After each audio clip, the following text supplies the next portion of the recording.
제가 또 정동영 씨 노래를 잘하는 사람들 노래를 되게 못해요. 소문난 음치입니다. 소문난 음치. 제가 또 좀 생긴 게 잘생겨가지고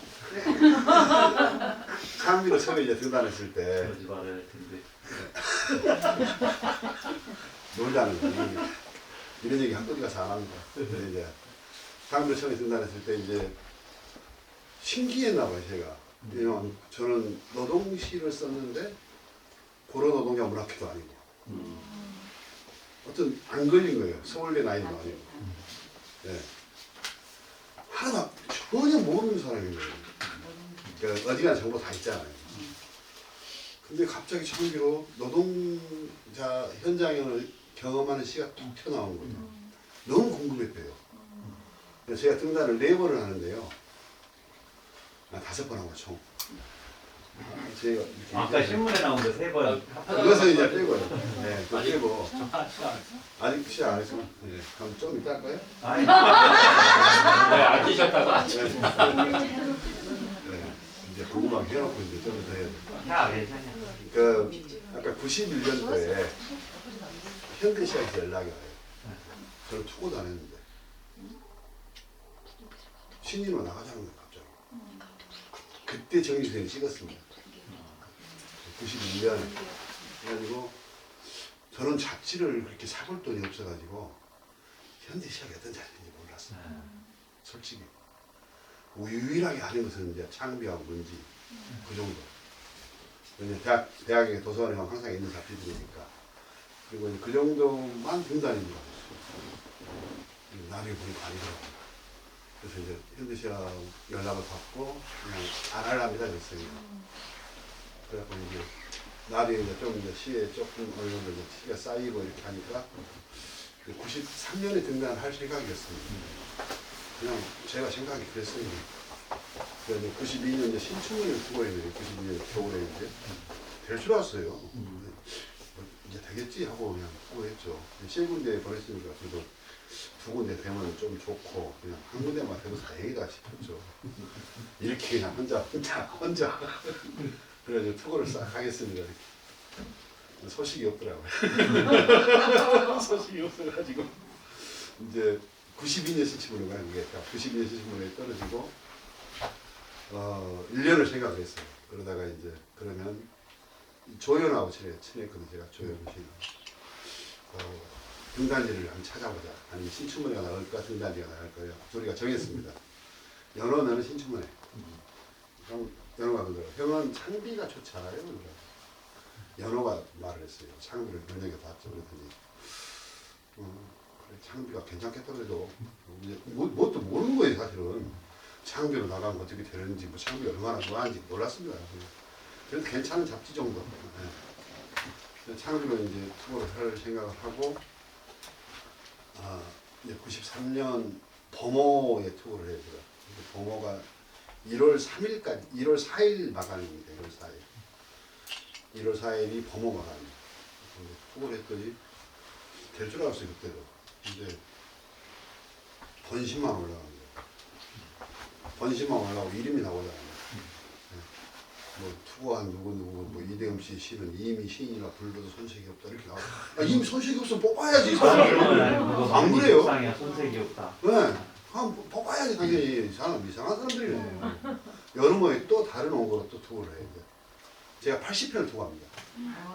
총 다 해서. 저는 그렇게 해야 되는 줄 알았어요. 처음에 한번 떨어지니까 저는 딱 그 굉장히 단순하고 머리가 안 좋아요. 그 점에서. 그냥 등단지 창비 정해놓은 게 내가. 그리고 거리 할 때까지 하는 거예요, 이제. 쟤네들이 포기한 거 내가 포기한 거거든.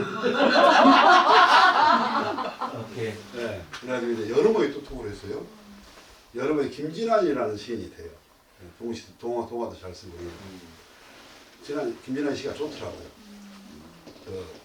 기창딸이라는 시인인데 잘 쓰더라고요. 김진환이가 되면서 또 번심이 올려와 이름이 또 나오는 거예요.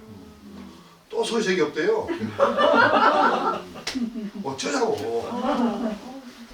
네. 이제 시도부터 80편 다 해.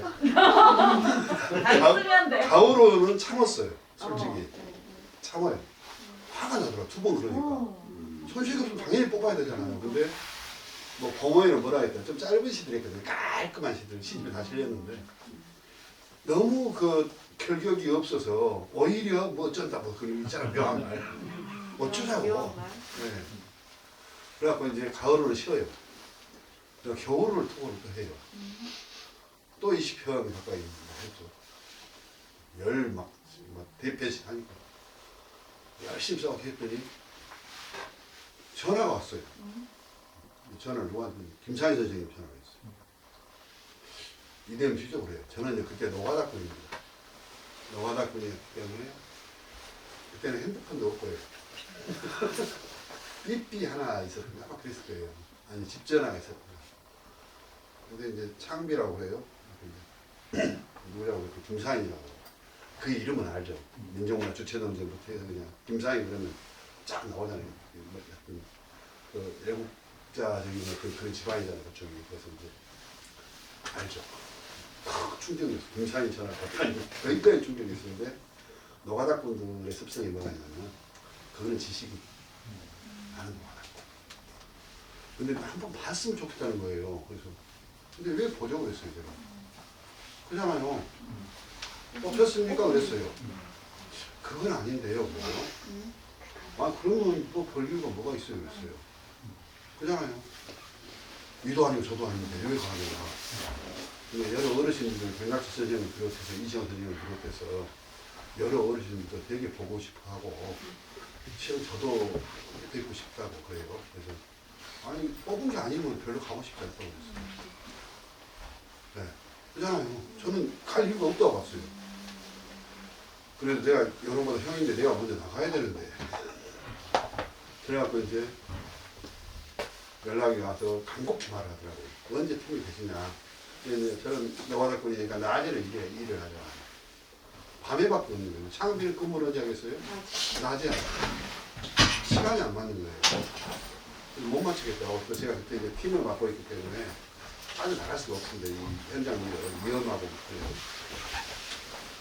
사정 하길래 제가 김사님 사정도 받아본 사람. 네, 사정 하길래 그러면 틈을 한번 내겠다. 내가 다음 주 금요일 정도에 일을 좀 빨리 끝내고 내가 가겠다. 근데 이제 이게 뭐냐면 지금 내가 옷을 이렇게 입고 다니지만 작업복이 그 당시 작업 환경은 굉장히 안 좋습니다. 먼지가 뿌옇게 가려버릴 정도의 지하철 공사장 같은 데는 뭐 그라인더 뭐 이렇게 불꽃 튀고 그래서 작업복이 가지고 먼지가 탁 차있거든요. 얼굴이 머리가 뻣뻣할 정도로 찹니다. 그러면 이제 겨울이었는데 그때 12월 달 가야 되는데 머리 감을 데도 없어요. 그럼 우리는 어떻게 하냐면 이제 가방을 하나씩 메고 다녀요. 그게 이제 작업복이에요. 갈 때는. 그리고 올 때는 이제 퇴근할 때는 이제 그 작업복 이제 벗어버리고 이제 옷을 갈아입죠. 근데 부실거리 하죠. 그러지 않겠습니까? 씻지도 못해 언 손에다가 이렇게 하고 가는데 그래서 가기가 싫은 거예요 사실 저는.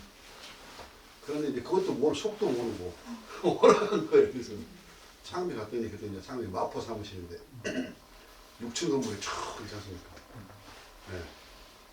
누가 봐도 뭐 대단한 그 당시에 그 문청이었던 저니까 대단한 분들이 계시고 그러더라고요. 그냥 갔어요. 갔는데 이제 뵙고 싶었다고 그런 거예요.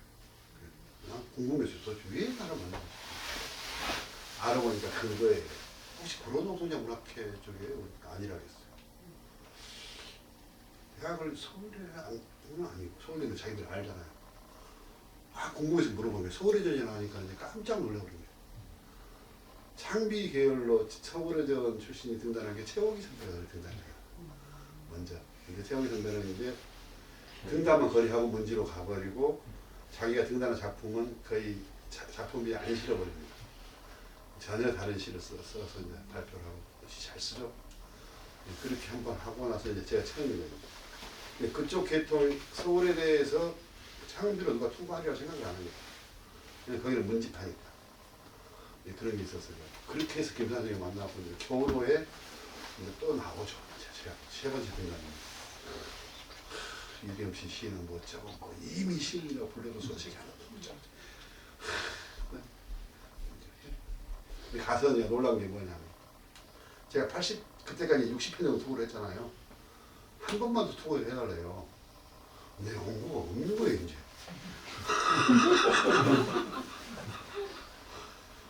진짜요. 그러지 않겠습니까? 없는 거예요. 그래서 얼마나 고민을 했겠어요. 또 이제 시인들의 습성은 이전에 자기가 썼던 거하고 좀 다른 시를 항상 써보고 싶어하고 또 그렇게 해야 예술이잖아요. 그런 의식이 저는 좀 강한 편인데 뭐 형이가 뭐 두말할 것도 아니요. 그런데 야 좀 다른 걸 써야 되는데 미치겠는 거예요. 네. 그래서 이제 막 썼죠. 막 써가지고 마지막 투고를 했는데 사실은 마지막 투고에서는 작품이 안 실렸어요. 창비가 무섭다고 느꼈거든요. 뭐였냐면 투고한 사람들 있잖아요. 작품을 그때만 해도 투고한 사람들을 좋은 작품이 있어요. 이름 딱 하게 해갖고 그 사람 좋은 사람 떠나.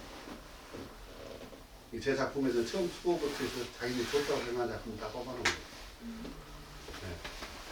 그걸 추려서 이제 이렇게 하면 어쩌냐고 저한테 얘기하죠.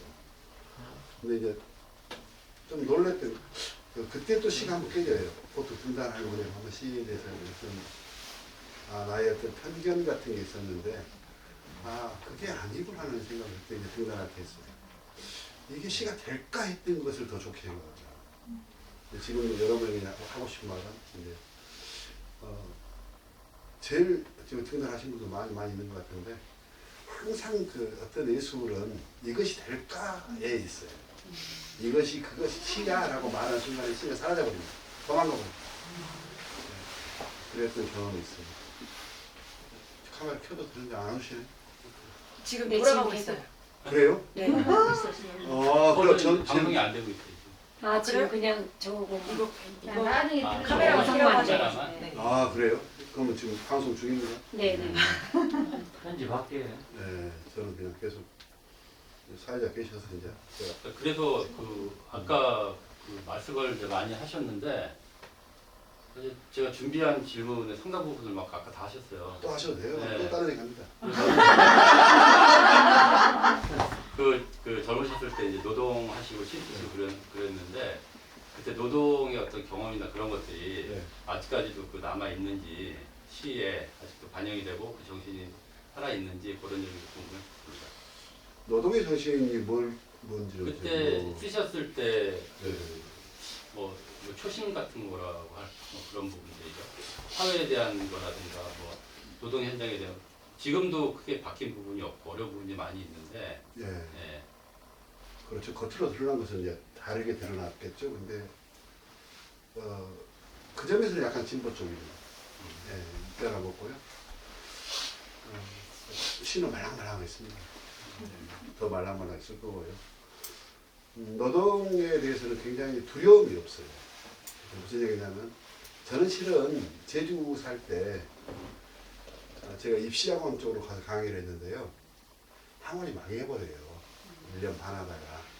나머지 2년 반을 노동현장으로 가요, 사실 제가. 그 두려움이 없습니다. 육체노동이라고. 언제든지 저는 육체노동 할 준비가 되어 있고, 또 그것이 오히려 속편할 때도 있고, 그래서 소문 안 나죠, 그냥 조용히 가죠.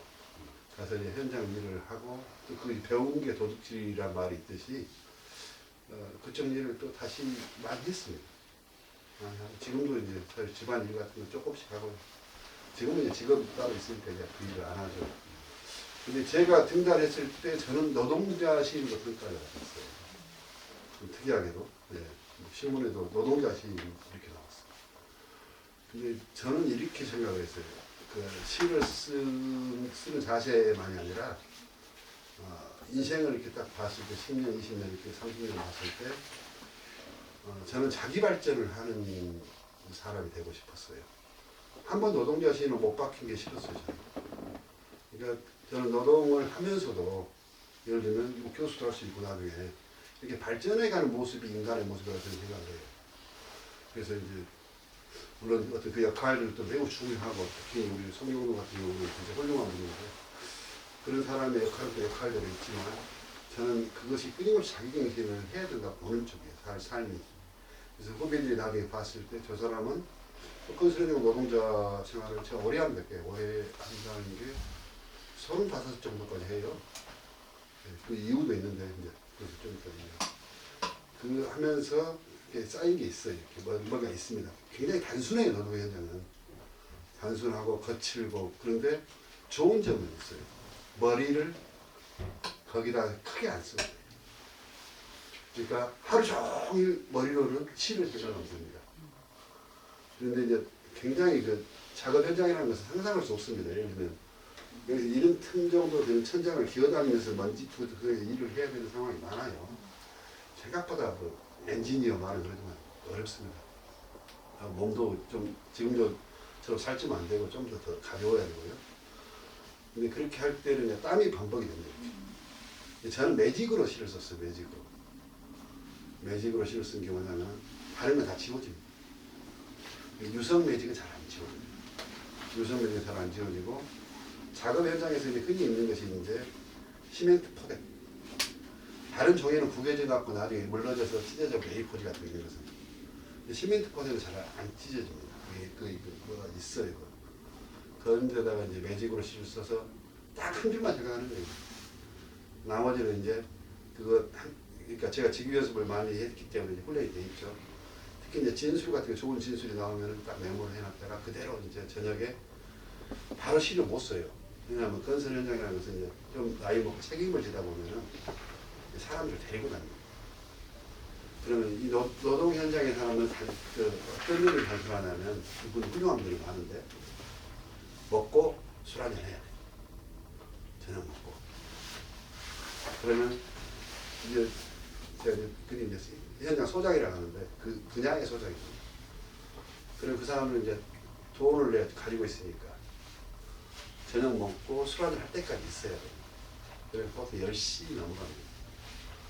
10시 넘어가면은 이제 그때 이제 들어와서 사람들 씻기 시작하잖아요. 다 씻고 이제 12시 되면 자요, 사람들. 이제 등단한 이후의 일입니다, 이게. 그러면 12시 넘어가 자면은 제가 노트북을 빨리 샀습니다. 노트북을 하나 가지고. 그래가지고 이제 12시 넘어서 이제 실을 써요. 그걸로 이제 마감을 했죠. 그렇게 썼습니다. 두려움도 없고요.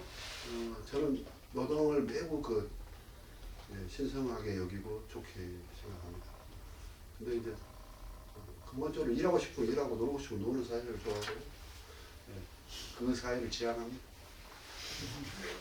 말씀 잘 들었고요. 혹시 그 질문 있으실까요? 두 가지가 있어요. 한 가지씩만 해주시죠. 아까 제가 알고 싶은 건 산문집이 있다 그러는데 제가 지금 산문을 배우고 있는 사람이라서 어떤 산문집을 읽으면 좋을지 얘기를 해줬으면 좋겠고요. 아까 그 여자들이 많이 쫓아다녔다 그랬잖아요. 네. 그런데 그 배우자는 치킨을 당한 건지 아니면 본인이 찍었는지 궁금해서. 어떤 네. 배우자 제가 아까 얘기했는데 최종 씨 처갑니다. 그때 여자는 아닌 거죠, 그러니까. 전복보 여자. 제가 찍었고요. 목숨 걸고 잡았습니다. 저는 그렇게 합니다. 사연이 길어서 그것은 사무직은 어떤? 산문에 대해서는 저는 안 팔리는 산문집을 썼어요. 팔리지 않을 책을. 제가 쓴 산문집이라는 것은 의도적인 거예요. 그래서 방언을 가지고 많이 썼습니다. 이제 앞으로 다음 산문집은 제가 그래도 좀 일반 대중 독자들이 볼만한 것으로 내려고 이제 계획은 그렇게 잡고 있어요. 근데 이제 좀 무명일 때 이게 작업을 좀 해놓고 싶어서 저는 방언이라는 것을 매우 소중하게 생각하거든요. 그리고 많이 합니다. 직업을 아예 그만두고 제가 니장닷컴이라는 사이트를 운영했어요. 그 어마이뉴스 처음 만들어졌을 때 제가 니장닷컴이라고 사이트 하나 만들었습니다. 좀 썼죠. 제가 개인적으로 그때 현찰로 들어간 게 한 3천 정도 들어갔고요. 생각보다 많이 들어갑니다. 왜냐하면 글을 쓸 사람들을 모아야 되고 있습니다. 많이 들어간 게 아니죠. 그렇게 하고 제가 아예 직업 없이 그것만 해요. 돈은 안 들어요. 제가 그냥 망했는데 그게 뭐냐면 사투리 뉴스 사이트입니다. 사투리 뉴스 사이트. 네. 그것이 저는 지금도 꼭 제가 좀 있으면 해볼지도 모르는데 해야 된다고 보고요. 해보고 싶은 일이고 우리 언어를 이렇게 선수들이 좀 있어요. 각지에. 그게 좀 실패가 됐는데 그것을 제가 한 2년 이상 운영을 합니다. 그럼 혼자 그때 디카 처음 나올 때 디카 사가지고 디카 또 그 기자들한테 나눠주고 했죠. 이제 물론 매우 열악하게 했습니다. 그것을 하면서 날마다 아침에 이제 각 마을, 낯선 마을로 갑니다. 누구하고 말 붙여서 말하고 그 사람들 중에서 이제 이 방언이 뛰어난 사람들이 있어요. 그 사람하고 이제 앉아 대화하고 그걸 다 기록했어요. 예, 그 기록물들이 책 한 10권 분량 정도 기록을 했습니다. 근데 이게 대중적으로는 별로죠.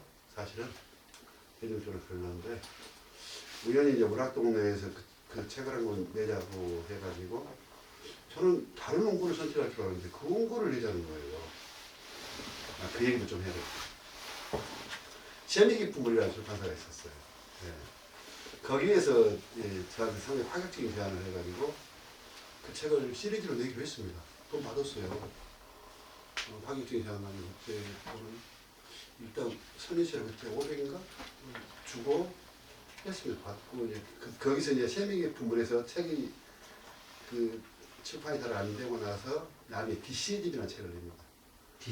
DC집이라고 책을 냈는데 거기에 진짜 방언들이 다 나와요.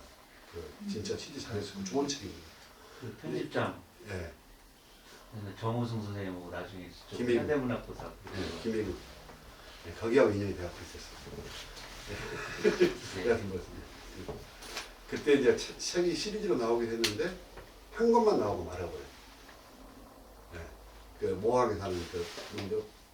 박형진. 네, 그 선배님 그 사모님만 나오고 출판이 안 돼버려요. 그리고 나중에 이 돈을 돌려드려야 되는 거 아니냐 그랬더니 그냥 끝났습니다. 상관없습니다. 하고 자기들은 출판권 이제 접고 포기하고 그게 이제 망하고 이제 그 한창기 선생이 이제 나중에 이제 순서로 내려가 버리죠. 그러는데 이제 그렇게 해갖고 인연이 된 건데 책이 나오려고 말하는 거예요. 그거 원고를 갖고 있다가 이제 나중에 문학동네 이제 이병률이라고 얘기해서 이병률이 이 책을 내자 해가지고 냈는데 안 나갔죠. 근데 그런 책이 잘 안 나갑니다. 왜냐하면 제한된 독자를 가진 책이잖아요. 그리고 이제 현재 전라도 방언에 대해서는 전국적으로 그렇게 후하지 않습니다. TV를 보시면 눈치채셨는가 모르지만 우리는 방언에도 계급이 있어요. 네, 저는 그걸 느끼거든요. 지금 대체로 연예인들이 쓰는 방언은 경상도 방언을 씁니다. 그러면 경상도 방언에 대해서는 거부 반응이 없이 받아들여요. 근데 전라도 방언에 대해서는 되게 거부 반응이 있어요. 어찌됐든 어떤 왜 그런지는 모르지만 이제 어느 정도 알지만 우리는 아직도 식모요. 네. 네? 충청도는. 네, 그래가지고 그런 게 있어요. 그 책이 제한적으로 판매가 됩니다. 예를 들면 이제 저한테 이제 뭐 신문기사에서 제 시집을 보고 뭐 방언 전라도 구수한 사투리를 하는 게 좋은 것처럼 보이잖아요. 책 판매는 하나도 도움 안 됩니다. 놀랍게 안 돼요. 특히 예, 왜냐하면 이것은 전라도 사람 얘기거든요. 선입견이 사람들 무섭습니다. 인식 속에 전라도 하면 네. 그 뭐 피해를 많이 받는 사람이 의외로 많아요. 거기까지 제가 얘기를 하면 안 되고요. 네, 그래서 이제 저는 그걸 감수하고 한 거예요. 그러지 않다. 네, 그리고 다음 시즌은 좀 판매가 될 겁니다. 네, 지금까지 제가 쓴 것은 이제 그걸 감수하고 쓰는 거예요. 그러지 않다. 아름답다 어디나. 네, 그것을 말하기 위해서 제가 방언에 천착을 한 것이고 그게 이제 제 기본 바탕이 되고. 근데 제 북촌에서 온 사람 봐도 의외로 방언으로 실린 시가 몇 편 안 됩니다. 근데 사람들은 막 전라도 사투리 대가 이렇게 하니까는 막 이 사람은 다 전라도 사투리잖아. 예, 실제로 저는 그 방언으로 소설 지문까지도 방언으로 쓴 적이 있어요. 청행이라는 소설이 그거였는데 그것을 실천문학에서 이제 도저히 이거 안 되겠습니다. 손 들더라고. 야, 기념으로 내자 그랬어요, 제가. 얼마나 멋지냐. 모든 게 다 방언으로 된 책을. 예, 되게 이제 그 국어 부분만 이제 방언을 하고 나머지 지문 부분은 이제 표준말로 쓰는 그 소설이 대부분이잖아요. 그걸 하지 말고 깨자. 네, 그래서 제가 원래 쓴 소설 전체가 다 방언이에요. 설명까지도. 네. 그러면 의의가 굉장히 풍부하게 많이 나와요. 다릅니다. 이게 국어로 사용하는 말은 얼마 안 돼요, 생각보다. 뭐 옛날에 박모 대통령은 사용하는 단어가 500단어 이하라 하지 않습니까? 뭐 거의 장점이 있어요. 그것이 전달처럼. 그래서 제가 쓴 산문들은 그렇게 그 팔릴 책들이 아니었기 때문에 산문집은 이 정도이죠. 예. 그래서 이제 저는 다음 산문집을 좀 사보시고 아직까지 제 산문집은 그런 것을 감수하고 그러니까 방언에 대해서 관심을 가지고 그것을 어여삐 보신다면은 예, 사보시면 예, 좋습니다. 근데 어떤 그런 것이 나는 좀 어려워 그러면 안 사보셔도 됩니다. 그렇지만 여기도 이렇게 아름다운 사람들이 살고 똑같다. 예, 그리고 이 언어는 모든 언어는 그 계급이었거든요.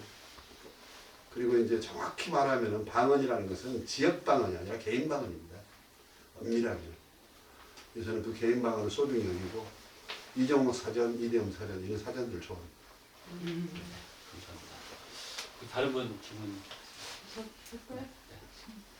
아니, 선생님께서는 직업이 굉장히 많으셨어요. 네. 일용직, 노동자, 카페 사장님, 그리고 청원경찰도 하시고, 네. 그리고 뭐 사투리 뉴스, 기타 등등 많이 네. 하셨는데, 사실 이 시가 북촌에서 온 그 사람, 이게 이제 2018년도에 초판했잖아요. 네. 그래서는 이게 8년 만에 나왔다고 이렇게 들었던 것 같아요.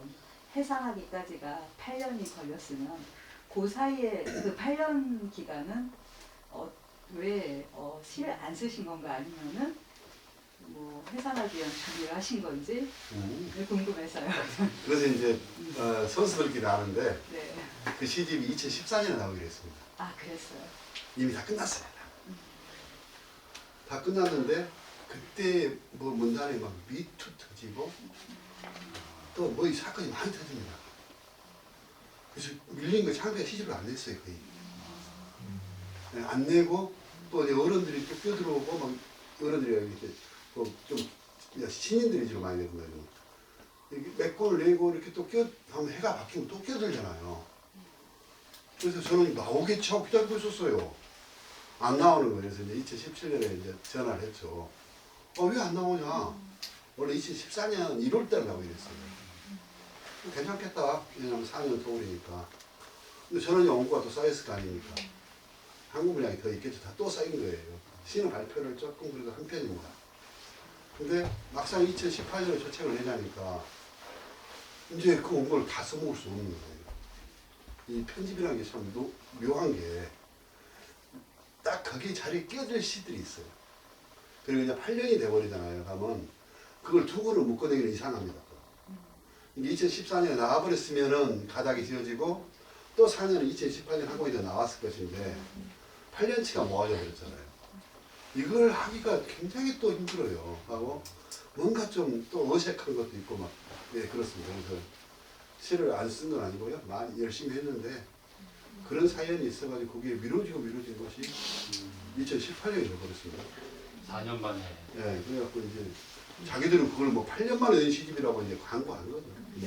실은 자기들이 8년 만에 내게 만들어버린 거예요. 네, 그런 겁니다. 네. 그래서 뭐 출판을 좀 아시면은 그런 일들이 있습니다. 그리고 이제 뭐 원고를 이렇게 보냈는데 그러니까 결정 나버린 것은 2013년에 결정 나거든요. 상비가 보통 1년 있다가 이제 나오는 거고 보통 두 번이 그럽니다. 그러는데 이제 결정은 났는데 안 나오고 있는 거예요. 그래서 1월달에 연락이 났네. 그래서 좀 미뤄질 것 같습니다라고 연락이 와. 그래? 그럴 수 있지 뭐. 근데 뭔 사건들이 많았어요.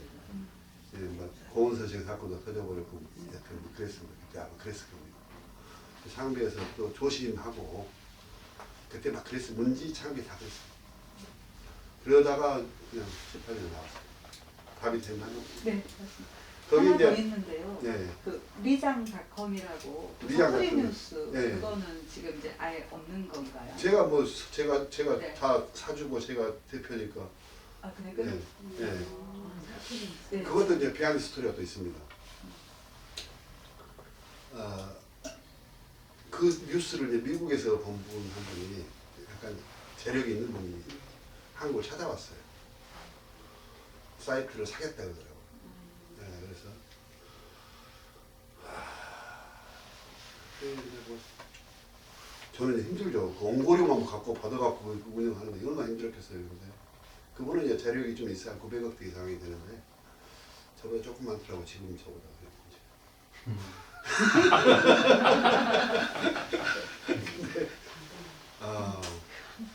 조건은 좋았어요. 조건은 좋았는데 제가 화가 나버렸어요. 제가 2년을 어쨌든 공들였고 이제 파일도 엄청나게 있고 그 당시 이제 그쪽 강주전담권에서 최소한 신문사보다 클릭수가 훨씬 많았습니다. 네. 뭐 이것도 일종의 그 신문이니까. 아쉬웠던 게 그때 조금만 더 했으면 제가 좀 다르게 됐어요. 네, 다르게 가서 완전히 망했지 뭐. 완전히 망했지. 네, 시인을 이렇게 많이 안 쓰고 그것만 하고 쉽게. 얼마나 줄 알았어요. 재밌었는데. 제가 보기에도 괜찮아요. 지금 더 할까 하는데 나이가 내가 먹어서 두렵더라고요. 이제. 그거 에너지가 엄청 들어가거든요. 근데 지금 누구 한다고 하면 제가 자본을 좀 될 수 있을 것 같아요. 네, 솔직히. 근데 제가 그 열정을 가지고는 못 할 것 같아요. 그래서 두려워요. 근데 그 승산이 있다고 보고 저는 괜찮습니다. 매우 중요하고요. 그래갖고 이제 그 내장닷컴 사이트가 그래서 네, 다시 한번 하세요. 그분이 하지 마. 그분이 그 조건을 그런 게 뭐였냐면은 자기가 권한을 갖겠다. 그때 당시 뭐 한 1~2억 얘기했던 것 같은데 좀 몸 파는 느낌이 들었어요. 그래서 당신하고 더 이상 얘기 안 하고 끊어버렸어요. 그러고 가감이 망했죠. 잘하셨어요. 네, 그렇습니다. 네. 다른 분 혹시 지금 가수분이 이대훈 시인님 노래를 하면은 추천 작품이 있으시나요? 그건 어려워요. 그건 어려운 게 왜냐면 저번에 이제 버리형님이라고 있는데 한번 제 시를 콘서트 한번 했거든요. 전혀 예상하지 못한 그 가사를 가지고 하고요. 그것을 제가 관여를 못하는 게 의미 떠오르는 게 있답니다. 그러니까 뭐 형도 뭐 충분히 경험을 많으실 건데 그래서 제가 이거 한번 해주세요 한다고 된 게 아니에요. 이것도 창작이잖아요. 그리고 이제 그런 말씀 하시더라고요. 어떤 시인의 시를 읽으면 그 시인의 리듬이 느껴진대요. 그 시인의 생각과 리듬과 모든 게 있어서 안 쓰던 곡도 쓰게 된다고 하네요. 그때 보령님이 좀 파격적인 노래도 하고 그랬어요. 네, 옛날 시집에서. 그리고 제가 보기엔 시인은 별론데 그걸로 막 노래를 만들기도 하고 그러는데 제가 뭐 별로라고 말하기도 그래요. 제 시를 놓고. 그러기도 하고 또 페북에 그냥 장난을 이렇게 올린 글을 야, 그 시 너무 좋더라 그러시라고 작곡해놨어 그러더라고요. 그래서 그 발표 안 했는데 발표해 좋던데 이렇게 그 음악가들이 보는 그 좋다하고 시인들이 보는 좋다의 시가 조금 차이가 있습니다. 네. 그래서 도움이 되셨나요? 네. 제 시는 사실 모든 게 노래가 됩니다. 더 질문 없으시죠? 네. 선생님 얼굴 뵈니까 굉장히 좀 인상적이고 옆집 아저씨 같고 네. 또 굉장히 좋은 데 사는 거, 옆집에 다 그 저런 물을 사실 네. 가장 영향을 받은 인물이나 책이 있다면 말씀해 주셨으면 좋겠어요. 영향을 받은 인물이나 책. 네. 제일 영향을 받은 사람은 저거요. 부처님. 네? 부처님 영향을 많이 받았어요. 그게 제일 답입니다. 네.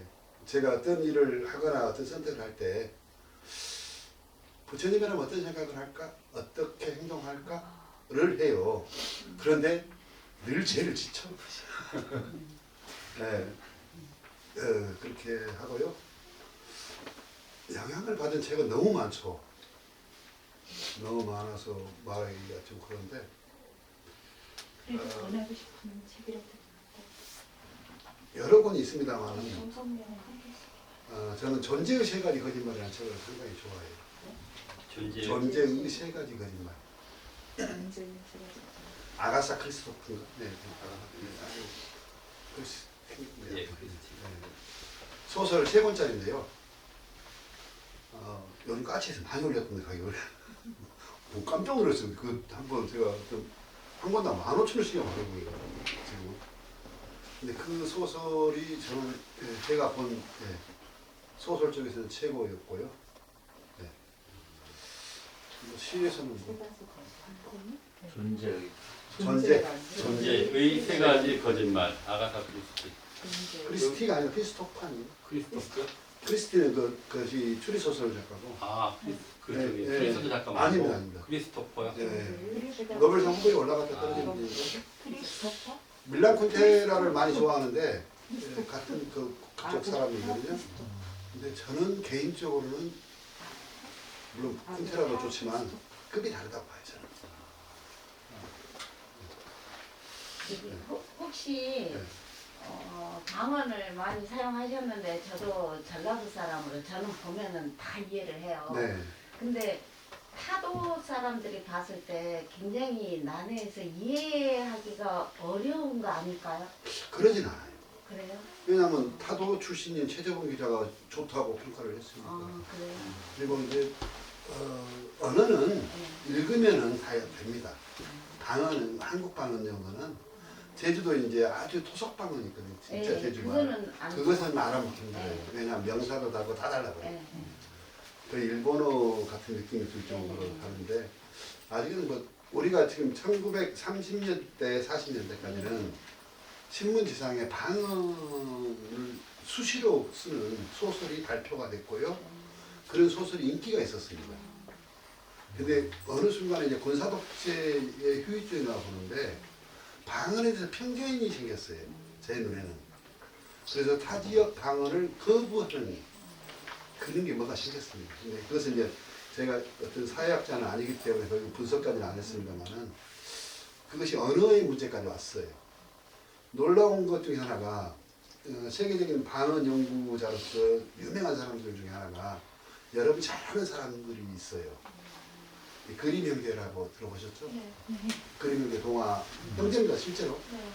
저는 처음에 어렸을 때 그림 형제가 이름인 줄 알았어요. 근데 그분들이 언어학자로서 언어학에서 독보적인 존재들이에요. 그러니까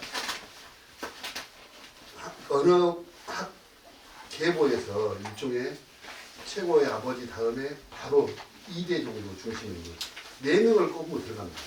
아직까지 인류 역사에서 언어학에서 그 정도 뛰어난 사람들인데 그 사람들이 독일 방언을 연구했어요. 독일이라는 나라는 잘 아시다시피 그 영주국들이었잖아요. 근데 비스마르크라는 사람이 나와가지고 영주국을 통합을 시켜요. 그래서 한 나라를 만든 게 독일입니다. 독일 한 나라가 돼서 보니까는 세계를 강국이 되려고 하다 보니까 세계를 거의 다 영국하고 프랑스가 점령하는 거예요. 그래서 독일이 전쟁을 일으킵니다. 너희만 먹으려고. 네, 그거예요. 근데 그때 그 이전에 이제 그림 형제가 만들어질 때 독일 방언을 연구를 해요. 거기에서 발견한 게 뭐냐면은 움라우트 현상이라고 이것을 발견을 해요. 이게 이제 세계적인 언어학에서 매우 중요한 말입니다. 여러분은 뭘로 배우냐면 그것을 이모음 역행동화로 배웠어요. 이게 어떤 의미, 이렇게 이나 요드 앞에서 이나 요드가 요나 유 이렇게 요 들어가거든요. Y 발음기가 요드입니다. 이나 요드 앞에서 이모음이 첨가되는 현상. 그래서 여러분들은 이모음 역행동화를 배웠습니다. 학교가 되는 현상. 네, 들어봤죠? 반공일이 반갱일이 되는 현상. 그것을 이제 정확하게 말하면 이모음 역행동화는 불완전한 말이에요. 왜냐하면 요드라는 게 빠졌잖아요. 그래서 우리 말로는 이모음 역행동화라고 하는데 전문 용어로서 움라우트라고 합니다. 이 움라우트 현상이 있는데 움라우트 현상은 언어의 개신성을 지녀요. 다시 말해서 모든 언어는 움라우트화 되어 갑니다. 어렵나요? 말이? 그러니까 학교라는 말이 나중에는 핵교가 되는 거예요. 자연스럽게. 언중이 그렇게 사용합니다. 왜 그럴까요? 발음하기 편해. 발음하기 편하니까. 이 혀는 게을러요. 그래서 많이 안 움직이려고 합니다. 그래서 발음하기 편한 쪽으로 언어는 변화가 해요. 근데 그 우리나라 언어에서 음라우트 현상이 가장 먼저 항상 개시성을 지니면서 발견되는 곳이 목포입니다. 목포 언어가 제일 새로운 어떤 현상을 받아들여요. 그 음라우트 현상은 가장 많고요. 근데 특이하게도 경상도에서는 음라우트 현상이 거의 없습니다. 세계 언어학자들이 놀려버린 점 중에 하나가 그 점이에요. 이 언어의 자연스러운 흐름이 호남에서 시작해가지고 목포에 시작해가지고 충청도 올라오고 경기도 올라오고 이게 자연스럽게 하거든요. 거기에 철벽이 사려 이해할 수 없답니다. 네. 좀 도움이 되셨나요? 제가 질문 좀 드릴 게 있는데요. 제가 이제 이해를 잘 했는지 모르겠는데, 이 당신은 북촌에서 온 사람이 시대 뒤에 가면은 북촌에 대한 시대를 네. 많이 있습니다. 그래서 제가 보면서 느낀 게, 과연 선생님의 북촌은 어디인가? 이게 질문이 제가 이해를 하고 드리는 질문인지는 제가 잘 모르겠는데, 이러면서 그러면 과연 선생님의 북촌은 어디인가? 무엇을 말씀하시려고 계속 북촌을 썼나? 그런 좀 궁금증이 들었습니다. 이 상징 공간이 있는 것은 분명하고요. 네. 실제 진행은 저는 생각하지 않았고 만든 말입니다. 제가 만든 말이고 상징 공간이고 좀 짧게 말한다면 깨달음의 세계입니다. 그러니까 그냥 넘어가버린 세계를 북천을 표현했고요.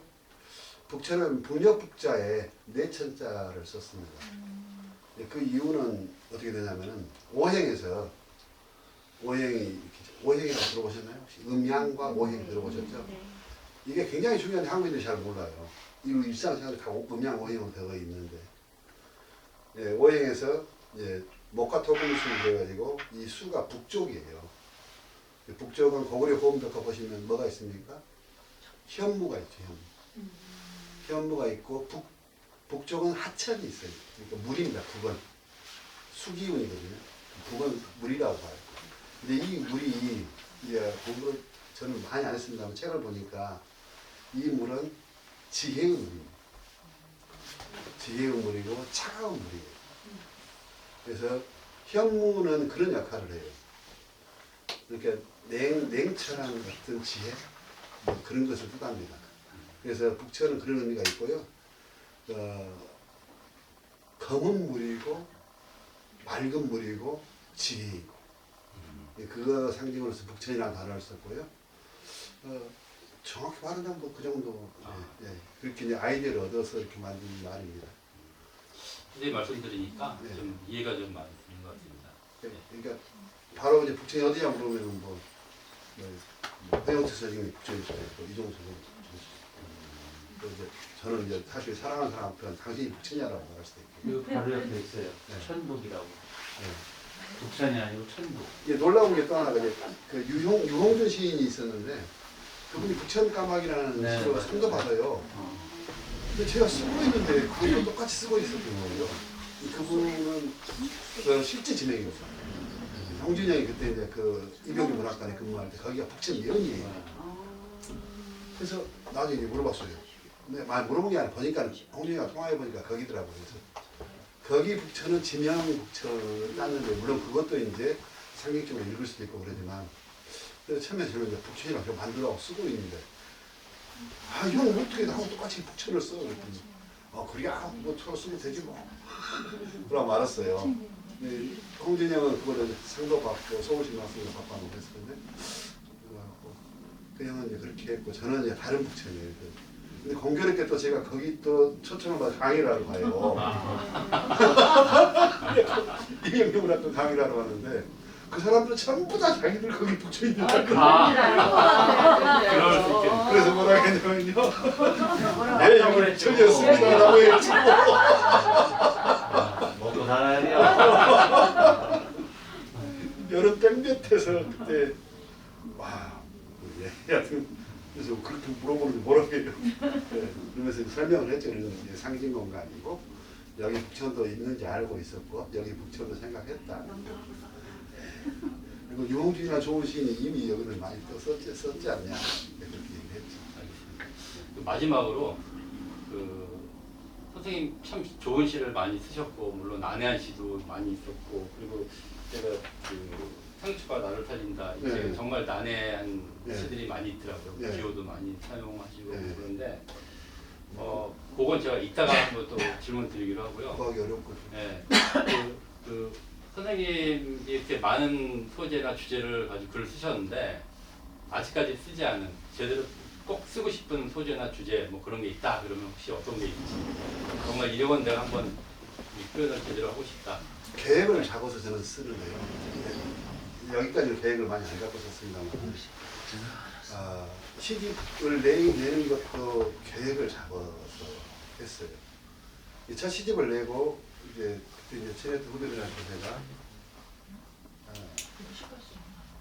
형 뭐 다른 데서 시집 뭐 내면 안 될까 이렇게 하길래 너희들은 조용히 모모 출판사에 최고까지 내 이렇게 제가 조언을 해줬어요. 근데 저는 다른 데 냈습니다. 다른 데 냈는데 그 이유가 있어요.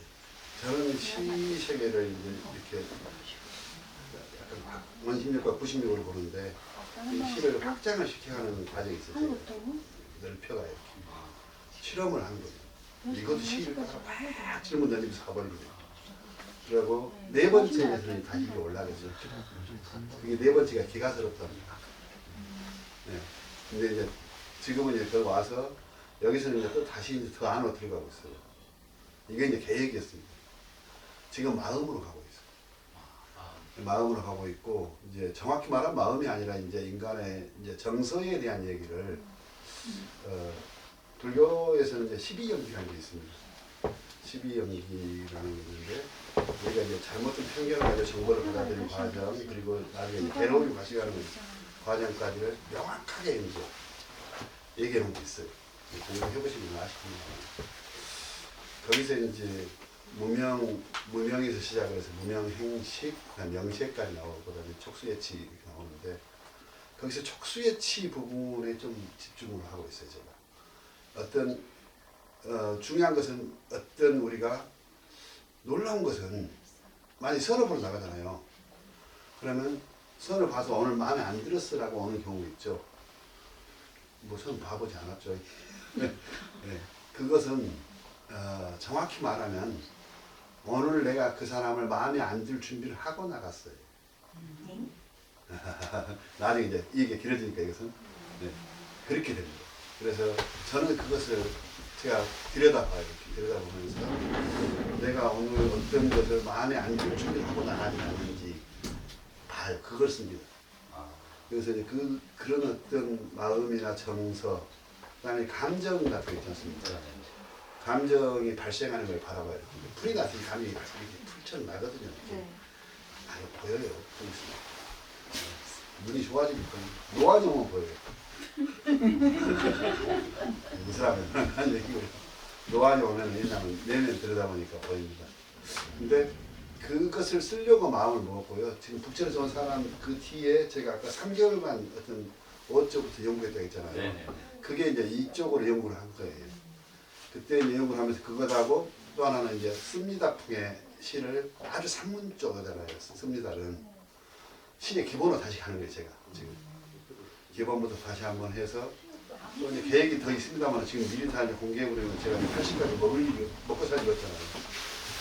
그런 것을 저는 계획을 잡고 연구를 합니다.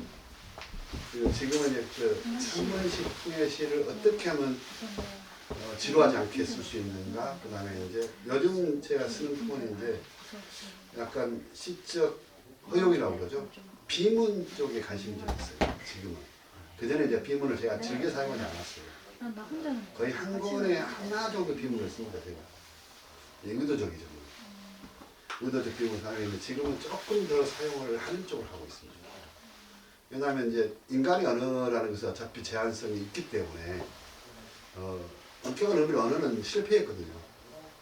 그 실패한 언어를 붙잡고 이제 완전을 꿈꿔야 되는 이게 숙명이 시인들의 참 형 고생해 진짜 고생 많아. 그런 게 시인의 숙명입니다. 만각구래. 그 답변이 혹시 되나요?